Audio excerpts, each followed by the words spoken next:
Video ஆரம்பத்திலே வாழைப்பழம் எதுக்குனாக்கா பெதருக்கு exam plus birthday லைட்டாக கொஞ்சம் விஷ் பண்ணிங்கன்னா பெதர் கொஞ்சம் குஷி ஆகிடுவார்.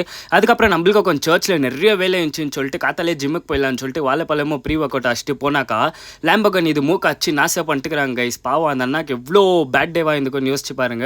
சரி அதே பேஜார் பட்டுன்னு மேலே வந்து இன்றைக்கி எக்ஸாக்டாக நம்மளுக்கு 37 டேஸ் தான் இன்னும் இருக்குது காம்படிஷனுக்கு. சத்தியமாக அவ்வளோ எக்ஸாஸ்டிங்காக இருக்குது, எக்ஸைட்டிங்காக இருக்குது. எனக்கு ஒரே ஒரு மைண்ட் செட்டில் ஓடுறது என்னன்னாக்கா ஜெயிக்கிறோமோ இல்லையோ மொத்தத்தில் சண்டே சேரும் அப்படின்னு சொல்லிட்டு நானே மோட்டிவேட் பண்ணிக்க இன்றைக்கி ஹெவியான ஷோல்டர் ஒர்க் அவுட் முடிச்சுட்டு சரி மேலே போய் கார்டியோ பண்ணலான்னு சொல்லிட்டு அங்கே போயிருந்தோன்னா ஒலிம்பியா அது போசிங் போட்டு பார்த்துன்னு இருந்தேன். நீங்கள் யோசிக்கலாம் ஒலிம்பியா அளவுக்கு போயிட்டியான்னு சொல்லிட்டு. ஆமாம் கை சத்தியமாக நம்ம ட்ரீம் எப்போ பெருசாக வைக்கிறோமோ கண்டிப்பாக நம்ம அச்சீவ் பண்ணுறது யாருக்கோசம் இல்லை நம்மளுக்கோசம் பண்ணுறோம். யார் என்ன சொன்னாலும் தள்ளியே கெடுத்துக்கக்கூடாது.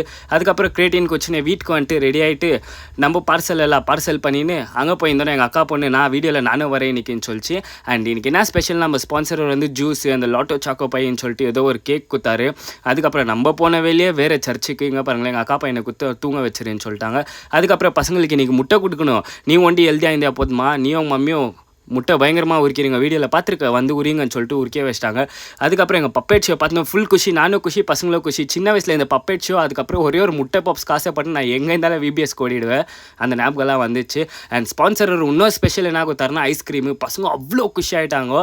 அந்த ஐஸ்கிரீமை பார்த்தேன் நான் கொஞ்சம் லைட்டாக கிரேவிங்ஸ் ஆச்சுன்னு சொல்லிட்டு ஐஸ்கிரீம் சாப்பிடல, என்னோடய ப்ரோட்டீன் ஓட்ஸோ அதுக்கப்புறம் முட்டையை சாப்பிட்டு சக்குன்னு ஒரு அழைப்பு ஜிம்மிலேருந்து இந்த மாதிரி வரும்போது சாப்பாடு வாங்கினான்னு சொல்லிட்டு எங்கள் மாமா கடையில் ஃபேமஸாக அந்த கீரை குழம்பு சாப்பாடு கவாபு வாங்கிக்கின்னு அங்கே போய் குடிச்சிட்டு அதுக்கப்புறம் சிக்கன்லாம் மேரினேட் பண்ணி ஜிம்மில் எடுத்துன்னு போய்ட்டு ஏர் ஃப்ரையர் பண்ணிக்கலான்னு சொல்லிட்டு இன்னத்துக்குலாம் ஜிம்முக்கு இவ்வளோ ஜல்தி போனேன்னு யோசிச்சாக்கா இல்லை ஆப்ஸ் ஒர்க் அவுட் பண்ணால் அவ்வளோ கத்தால டைம் ஆயிடுச்சுன்னு சொல்லிட்டு எக்ஸாஸ்டிங்காக இருந்தாலும் பரவாயில்ல வெயில்னு சொல்லிட்டு வந்து ஆப்ஸ் ஒர்க் அவுட் பண்ணிட்டு அதுக்கப்புறம் வீட்டுக்கு வந்து லஞ்சுக்கு ரைஸு. என்னன்னா இது பச்சாகுதுன்னு யோசிக்கிறீங்களா? ஒன்றே இல்லை முருங்கீரை அது அந்த பவுடரு. அதுக்கப்புறம் இன்றைக்கி சிக்கனில் காடை இருந்துச்சு. ஸோ காடை தான் ஏர் ஃப்ரையர் பண்ணி வந்து ஃபுல் குஷியாக சாப்பிட்டு அதுக்கப்புறம் ஜிம்முக்கு போயிட்டு சிக்கனு வெஜ்ஜீஸு ஃப்ரூட்டை சாப்பிட்டு அதுக்கப்புறம் வாக்கிங் பண்ண போயிருந்தேன். அதே இடத்துல உட்காந்துட்டு நம்ம இன்றைக்கி வந்து ஃபாலோவர்ஸ் எல்லாம் பேரெல்லாம் எழுதிட்டு அப்புறம் நிறைய பேர் ப்ரேயர் ரிக்வெஸ்ட் வச்சுருந்தாங்க. அவங்க ப்ரேயரை உட்காந்து அங்கேயே பண்ணிட்டு அதுக்கப்புறம் வீட்டுக்கு வந்து திருப்பி காடை அதெல்லாம் சாப்பிட்டு என்னோட டே முடிக்கிட்டு வர